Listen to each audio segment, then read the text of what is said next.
Take off that ring." The words crashed through the grand ballroom of the Hargrove Governor's Charity Gala like thunder. 500 guests froze. Crystal glasses stopped halfway to waiting lips. The musicians fell silent. Even the photographers lowered their cameras.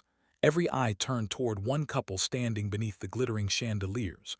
Grace Brooks stood motionless in a simple emerald gown, her blonde hair resting over one shoulder, her blue eyes locked on the man she'd loved for 23 years, her husband.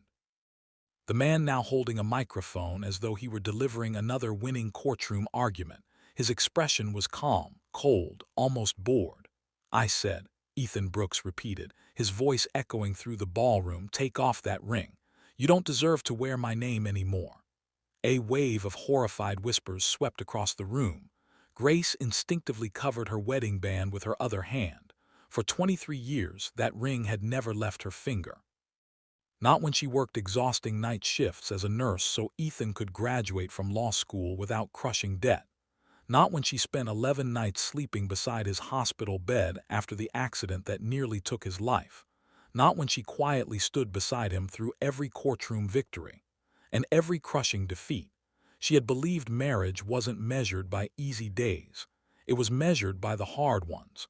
But tonight, the hardest day of all had come from the man she had sacrificed everything to protect. Before we continue, tell us where you're watching from in the comments. And if you love powerful stories about courage, sacrifice, and second chances, don't forget to subscribe so you never miss our next story. The ballroom was so silent that Grace could hear her own heartbeat. Ethan adjusted the cuffs of his tuxedo. "Spent years building a respected law firm," he announced confidently. "Tonight is one of the biggest nights of my career. Frankly, I'm tired of pretending my wife belongs in rooms like this." A few nervous laughs escaped from people desperate to stay on the powerful attorney's good side. Most simply stared in disbelief. Grace felt something inside her quietly break, not loudly, not dramatically, just completely. She searched Ethan's face, hoping to find the man she once knew. The young man who had proposed in a rain-soaked parking lot because he couldn't wait another minute. The husband who once whispered that losing her would be the only case he'd never recover from. That man had disappeared. In his place stood someone who believed success, gave him permission to forget the people who helped him reach it. Ethan extended his hand. "Ring." Grace closed her eyes for one brief second. Then she slowly slipped the ring from her finger. A woman near the back of the ballroom quietly wiped away tears. Grace gently placed the ring into Ethan's open palm. When she finally spoke, her voice was soft, steady. "I never wore this ring because it made me your wife," she paused. "I wore it because it reminded me of the promise I made." A single tear rolled down her cheek. She didn't wipe it away. "I kept my promise." She looked directly into Ethan's eyes. "I'm sorry you forgot yours." Without another word, she turned and walked away. No shouting, no begging, no scene, just dignity. Every step echoed across the marble floor. The grand ballroom remained silent as the doors slowly closed behind her.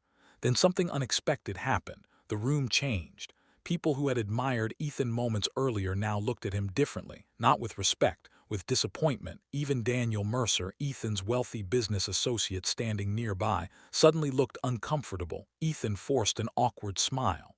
"Ladies and gentlemen, family matters can be complicated." No one applauded. No one laughed then. A chair scraped against the polished floor. The sound echoed through the ballroom. Every head turned. An elderly man slowly rose from the guest of honor table, silver hair, impeccable dark suit, a quiet presence that somehow commanded the attention of everyone in the room. William Carter, founder of Carter Medical Systems, one of the most respected businessmen in North Carolina. He had remained silent all evening until now. He looked directly at Ethan. "Young man." His voice wasn't loud. It didn't need to be. And did charity galas for over 40 years. He took one measured step forward, and I have never witnessed a poorer display of character. The words landed harder than a slap. Ethan straightened his shoulders. "Mr. Carter, with respect, this is a private matter between my wife and me." William nodded thoughtfully. "I wish it were." He looked around the ballroom before returning his gaze to Ethan. "Because what happened here tonight is much bigger than your marriage." A flicker of uncertainty crossed Ethan's face. William's expression hardened. You think Grace ruined the biggest business deal of your life this evening. He paused. But the truth, his eyes shifted toward Daniel Mercer, is that your wife may have just saved everything you've spent 23 years building. Daniel's confident smile vanished instantly for the first time all night.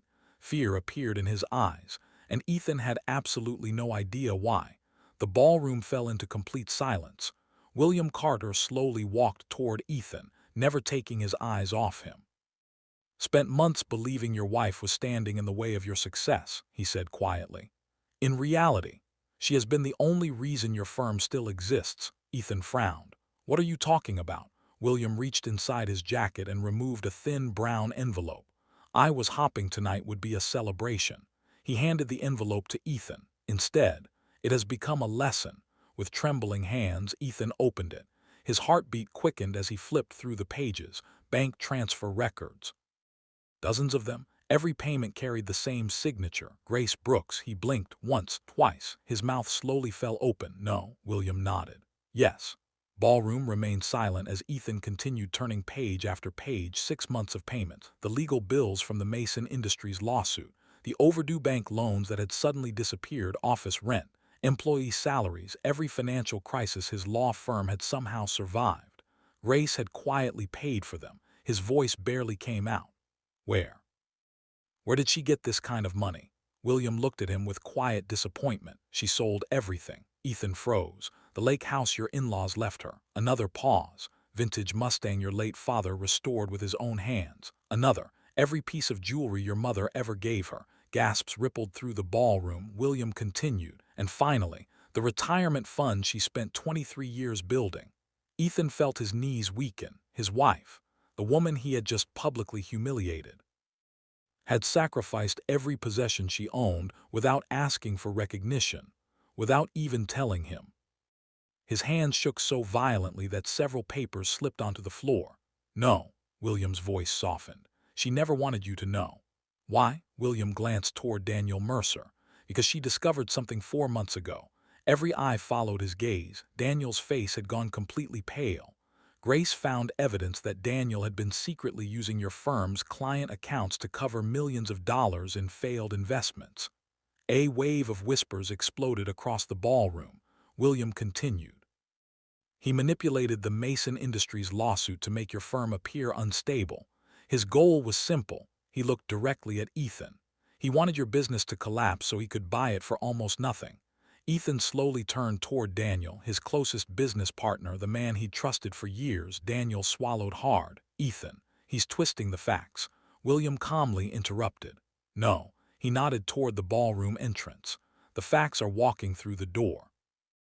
Investigators entered the ballroom, accompanied by uniformed officers. The room erupted. Daniel instinctively stepped backward. One investigator held up an identification badge. "Daniel Mercer. You are under investigation for financial fraud, conspiracy, and embezzlement." Daniel's face turned ghost white. He looked around the ballroom, searching desperately for an escape. There wasn't one. The officers stepped forward. Within seconds, Daniel Mercer, the man everyone had admired just moments earlier, was escorted through the same doors Grace had walked through with her dignity intact. The contrast couldn't have been clearer. One had left in silence, the other in disgrace. Ethan stood frozen. His entire world had collapsed in less than 5 minutes. He replayed the evening in his mind. Grace quietly stopping him from signing Daniel's contract, her pleading, "Please trust me." His own cruel words over the microphone.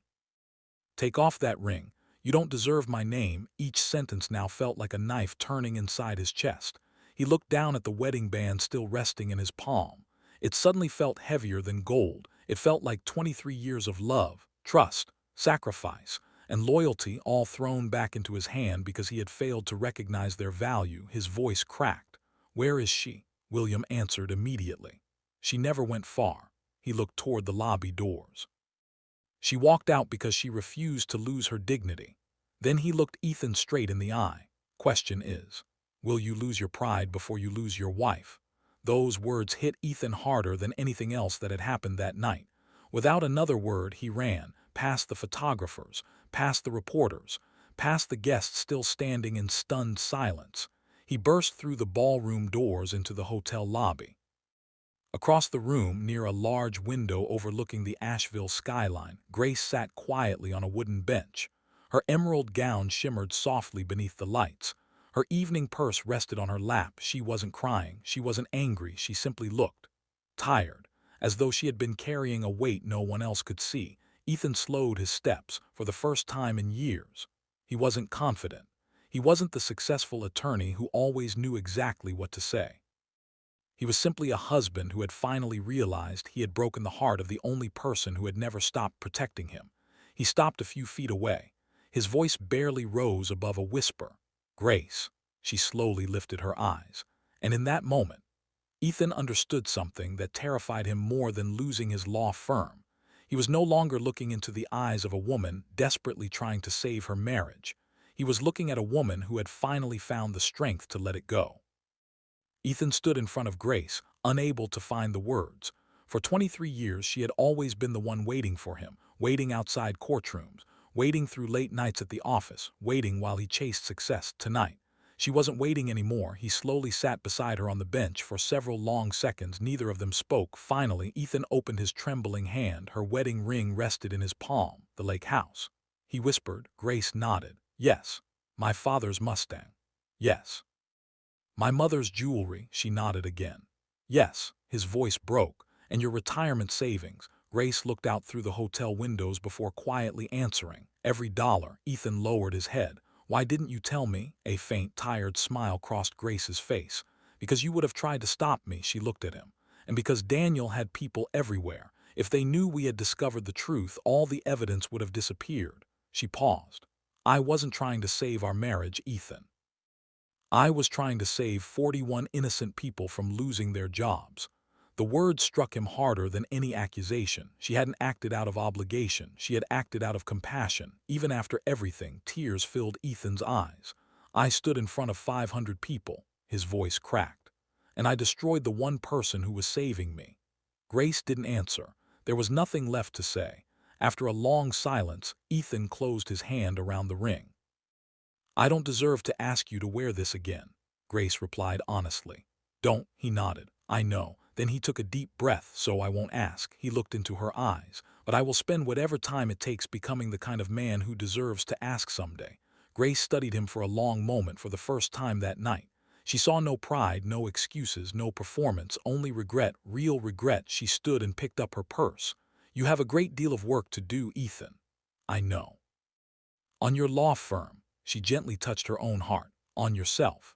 With that, she walked out of the hotel. This time, she didn't look back. Grace moved into her friend Margaret's home for a few weeks. For the first time in years, she woke without worrying about someone else's problems. 3 days later, her life changed forever. A lawyer called with unexpected news. Eleanor Whitmore, the retired head nurse who had mentored Grace years earlier, had passed away. In her will, she had left Grace something extraordinary: 17 peaceful acres just outside Asheville, a beautiful white farmhouse, a restored red barn, a quiet pond surrounded by ancient oak trees. Along with the property came a handwritten letter. Grace read it with tears in her eyes. "You spent your life building other people's dreams. Now it's time to build your own. I've always believed in you." Grace drove to the property that very afternoon. Standing beside the pond, looking at the Blue Ridge Mountains, she knew exactly what she wanted to do. She would create a place where women could begin again. Not simply a shelter, a real home. A place filled with hope, dignity, and second chances. She called it Eleanor's house.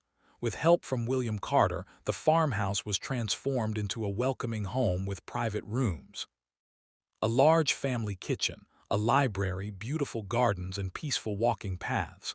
Within months, women who had nowhere else to go began arriving. One of the first residents stepped through the front door carrying 2 worn suitcases and a small potted plant. She looked around in amazement. "It actually feels like a home." Grace smiled warmly. "Because it is." Word spread quickly. Soon there was a waiting list. New volunteers arrived every week. The local newspaper featured Eleanor's house on its front page beneath one simple headline: "Sometimes your worst day becomes the first day of your real life." Meanwhile, Ethan's life looked very different. Daniel Mercer was arrested. The investigation cleared Ethan of wrongdoing, but it also forced him to confront a much deeper truth. He had become someone he no longer respected. So he began changing, not for appearances, not to win Grace back for himself. Every Thursday morning he met with a therapist. He learned to listen instead of control, to admit mistakes instead of defending them, to measure success by character instead of applause. Months passed. Then one quiet spring evening, Ethan drove to Alina's house. He stopped at the end of the driveway. He didn't walk any farther. Grace noticed him from the porch. She came outside. "Why are you here?" she asked. He kept his distance. "I'm not asking you to come home. I'm here because I wanted to see what you built." Grace looked at him carefully. He seemed different, calmer, less certain of himself, more honest. She finally smiled. "Come sit on the porch." For the next hour they drank coffee and shared a slice of homemade apple pie. They didn't talk about the past. Instead, Grace told him about the women who now called Alina's house home, the gardens, the laughter filling the old farmhouse, the lives beginning again. Ethan listened quietly. When she finished, he looked around the warm kitchen. Then he said something Grace never expected to hear. He looked toward the hallway where laughter echoed softly. "Is the most beautiful thing you've ever built." Grace followed his eyes, the women chatting together, fresh flowers on the table, hope filling every room. She smiled. "I know." An hour later, Ethan stood at his car. "May I visit again someday?" he asked. Grace thought for a moment, then she answered honestly, "Call first." A hopeful smile appeared on Ethan's face. "I will." He drove away. Grace watched until the headlights disappeared beyond the oak trees. Then she walked back inside. She wasn't waiting for anyone anymore. She already had the life she once dreamed of. Whether Ethan became part of that future would depend entirely on the man he chose to become. Because real love isn't proven by beautiful promises. It's proven by consistent actions. And sometimes the greatest victory isn't getting someone back. It's becoming someone worthy of being loved. If this story touched your heart, don't forget to subscribe, leave a like, and share it with someone who needs the reminder that true love is built on respect, sacrifice, and character, not pride. Thank you so much for watching, and we'll see you in the next story.